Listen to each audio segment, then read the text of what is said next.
Okay. And we'd go to the where my restaurant's located today. It used to be a different restaurant back in the 70s. Uh-huh. And there was 3 restaurants right there on the waterfront, which happened to be the place all the locals went in Long Beach. Gotcha. But they had these buffet happy hours back then. Yeah. And they'd have shrimp. I mean, it was good shit. Yeah. And we'd go there every night, Monday through Friday. You'd have dinner. Yeah. It was amazing. When I look back on that today, you'd never think about doing anything close to that. Gotcha. Giving it away. Wow. Not charging for the appetizer. Ooh. Buffet. When it was good, baby. Oh, well. When you're 22, 23, no money, that place was packed. Yeah. Packed. Wow. How much was it? What, the buffet? Yeah. Nothing. Happy hour. Oh shit! You No just food. had to That's what I said. drink. Yeah. You get 1 beer. Wow. 75-cent drinks. Hey, baby. That's back in the That's day. a good deal, Yeah. baby. Back in Damn. the day. Let's bring that back. Yeah. Oh. So, this foray into you going to restaurants, did it pique your interest? Were you like awed by the restaurant Nope. itself? Or were you just Restaurants were not on my mind at all. we're partying, baby. Yeah, we're having a good time. What and were you then doing? I was working construction. I was Just odd jobs here and there? delivering newspapers for the Press Telegram, the local paper. Mm-hmm. Then I did construction for this fence company. Then I got the GI Bill to go to Long Beach City College, so that changed that a little bit. What'd you go to college for? Just junior college. It's Just like going to high school. Okay, got you. Heard that. The first 2 years. Generals. I don't know what I'm doing. I just know I'm going to get a check from the GI Bill. That's all I give a shit about at the time. Yeah. I mean, I was serious about going to school, but I knew that was give me that money. Yeah. That covers me. Because I rode my bike to school. I had a 10-speed bike, and that's what I rode to school. I didn't have a car. Mm-hmm. But, and then my neighbors that lived next door to me back then, who to this day are still my biggest fans and friends, they gave me a job in women's fashions. He was a manufacturer's rep in women's clothing. Really? So he kept asking me, "You'd be great in this business. You could sell anything. You could do this." Yeah. But I was having too much fun. And then one day I thought, you know what? I need to start making some money. Yeah. And let's get going here. You've had your fun. So I went to Dennis and I said, I'm ready. So that night, my hair used to be as long as yours. Right. And I had a Fu Manchu. Oh, there you go. So that night, he took me out. I had to get a haircut. The Fu Manchu went. He bought me a jacket, pair of pants, a shirt and tie. And we go in for the interview, and the guy says, "Nice to meet you. If he wants to hire you to work for him, be my guest." That was my interview. Yeah. So I thought, I got a fucking haircut, shaved off my Fu Manchu. Didn't mean anything. But then I walked outside, and Dennis threw me the keys to his Volvo. I said, here's your car. Yeah. You can pay me as you go. Sick. And then he took me out and trained me for a couple of weeks, and then You were off to the races I selling was dresses. in Southern Cal, Arizona, Nevada. What brands were you selling? Jody dresses, which was one of the hottest lines back in the day of dresses. Collage, sweaters, all junior sportswear. Okay. Gotcha. And Wayne Rogers dress blouses. Had some great lines. Yeah. How long I had did the you do first. Oh my God! Now you made me lose. I'm gonna lose my train of thought. no, go I had ahead. my first jean line. I'll think about it. So It's Okay. one of those moments. The They first- started the embroidery on the back pockets, and they had the rainbows. Levi's? It wasn't Levi. No, that's why. Are you talking about the? I know the really colorful pants to be the Ed Hardys. No, this is in the 70s. Ah. Doesn't matter. Yeah. I can't remember. That's what happens when that was the 70s and now we're in the now. That's a long time ago. Oh, good. How many years did you do that for? I guess from about 4. Okay. What made you kind of want to get away from that? I came up with the idea of a sports bar. Oh shit. Okay. So bring me to that point in your life. So now we're hanging out at these bars, like I said earlier. Yeah. The 3 bars that were doing all the happy hours. Got you. This new restaurant opened across the way, across Pacific Coast Highway, called McKenna's Creek. Gotcha. So we used to, everybody, like everything else in life, the new place opens up, everybody goes to the new place. Yeah. So we're going there regularly. This time in the garment business, I'd met a good friend of mine, Dennis Harrah, who played with the Rams at the time. He was all pro. And him and I bought some real estate together. And then I went in, I was in the dress business. Then him and I went to McKenna's Creek one night to watch Monday Night Football. And we went in there to watch it. And the game starts at 6, and at 6:05, there's no TV. So I go to the bartender, and I ask him, I say, hey, where's the TV? The game's already started, it's 6:05. And he goes, okay. So he goes to a closet, rolls out a TV, rabbit ears, and we stick it in a corner. They got to find a place to put it, make people move. And that's the night I said, how come nobody's ever built a place where you can just go watch sports?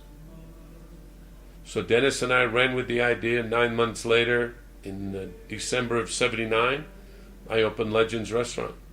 Legends Sports Bar. Legends Sports Bar. How many TVs did you have? At that day, I had the first rear projection TV made by Mitsubishi. Really?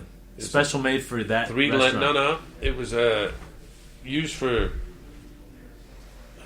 mainly hotels would use it for banquets and stuff. Okay, gotcha. But this is a 3-lenser. You needed 20 feet behind the screen to make it work. So we built this special room on the second floor of Legends to house this thing, and you had to paint it black back there. Yeah. And I had 3 of those. So I had 3 6-footers. Nobody had seen anything like it. I had the first big screen TV. Yeah. Because everybody else is watching 32, 40 inches.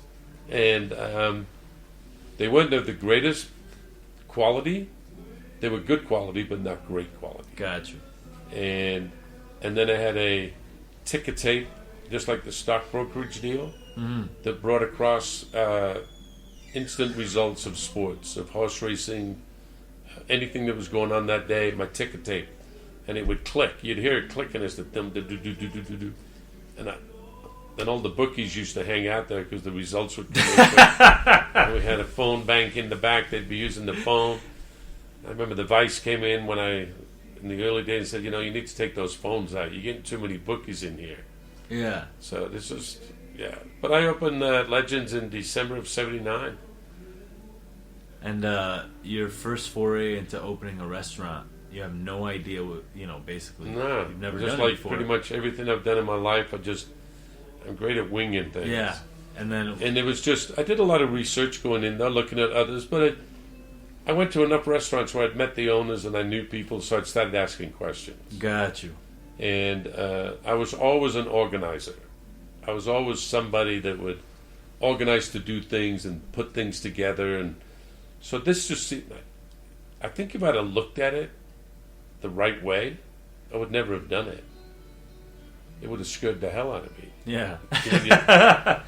When you read what happens with restaurants when they open. Yeah. So, because of that's my personality, though, I just came up with this idea and I ran with it. And we got the support of the bank, and Dennis and I just did it. Yeah. So, yeah, I learned as I went. I built it. It's not really difficult to build when you go look at other places and think, okay, that's how you do a bar. Okay. Yeah. And so then you hire the right contractors. Did you find any copycat people at that time trying to do the same thing that you were doing? Not right away. Okay. No. How long did that take?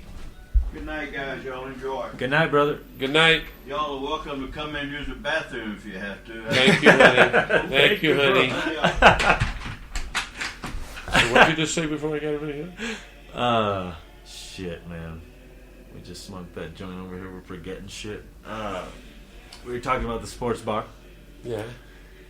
And, oh my God. Where were we?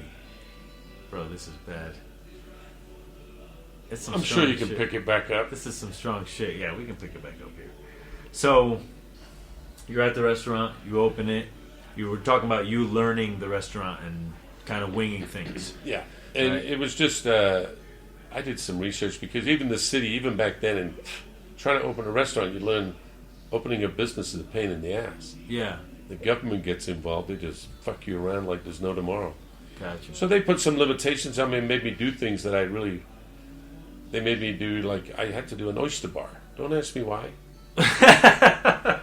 But the McKenna's Creek had an oyster bar. Yeah. So I went over and talked to them, what do I need to have? They told me what I need to have, so I got the guys, and I was playing rugby at the time. Yeah. And my rugby team was doing all my construction. So everything I needed to do was relatively easy because I told those guys I want this here.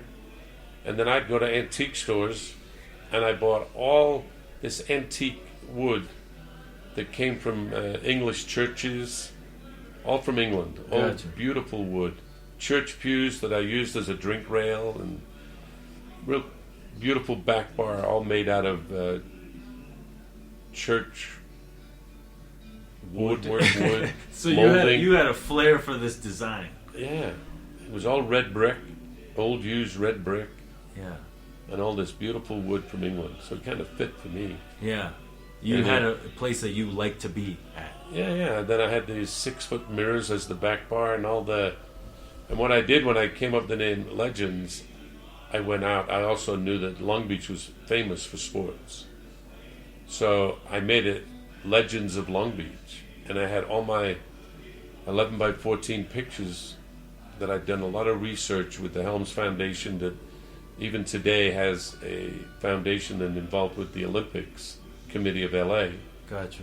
They have anything that happened in sports in California, they've got it. So I went in to see them and I did a lot of research on Long Beach sports. I meant to come out of there with 400 names and 400 pictures, and that was my decor. And it was all Legends of Long Beach. Gotcha. And then I had a Hall of Fame wall that I created, which is for the elite of Long Beach. Heard. And then I created promotions by inducting each one of those individuals at different times to the wall. Heard. So then they bring all their friends to watch them get put on the wall. So it's kind of a win-win for everybody. You know, Yeah. they loved that moment, and it was great for business. That's very cool. How long did you have Legends for total? The first time I had it for like 10 years. Okay, first time. 10 years. Why'd you leave? That's when my ego got in the way of me thinking I should have stuck in the bar business with Legends and do the buffalo wings and sports. Yeah. But then I always wanted to do a restaurant. Yeah. So Long Beach was looking to redevelop its downtown area. It's a street called Pine Avenue. And it used to be the hub of retail in the 30s, 20s, 30s, and 40s. Got you. Downtown Long Beach was Mecca. Everybody in Southern California came to downtown Long Beach. They had department stores. They had everything. And the Red Line used to come right down there, the train, bringing people from Pasadena, Santa Monica, down to Long Beach. They had the Pike on the waterfront with the roller coaster ride. But Pine Avenue was the hub. And then it became a Navy town in the World War II, so on. 50,000 sailors were based in Long Beach, so downtown became more of a Navy town. Unfortunately, with that became a deterioration of tattoo parlors came in and all kinds of different so-called prostitutes and whatever. Yeah. So all of downtown decayed. So then Legends was such a massive success. I mean, it was, I can only tell you we were on national TV in that first year, I don't know, 30 times? Yeah. I couldn't even tell you. Yeah. I mean, I got to back up onto that because that's the big part of when we opened Legends. 2 weeks after we opened, Dennis, playing with the Rams, beat Tampa Bay in Tampa for the NFC Championship to go into the Super Bowl. Got you. Super Bowl was in Los Angeles. Oh. Los Angeles is now playing the Pittsburgh Steelers. Dennis went to school with 3 of the starters on Pittsburgh Steelers. So the whole Pittsburgh, when they came to LA, they came a week before the Super Bowl. Yeah. They came into LA, the Pittsburgh Steelers came to Legends. Camera crews were all over the place. Gary Dunn, the center for the Pittsburgh Steelers, he decided to piss Dennis off in a joking way and went around and headbutted all the pictures he could in the restaurant.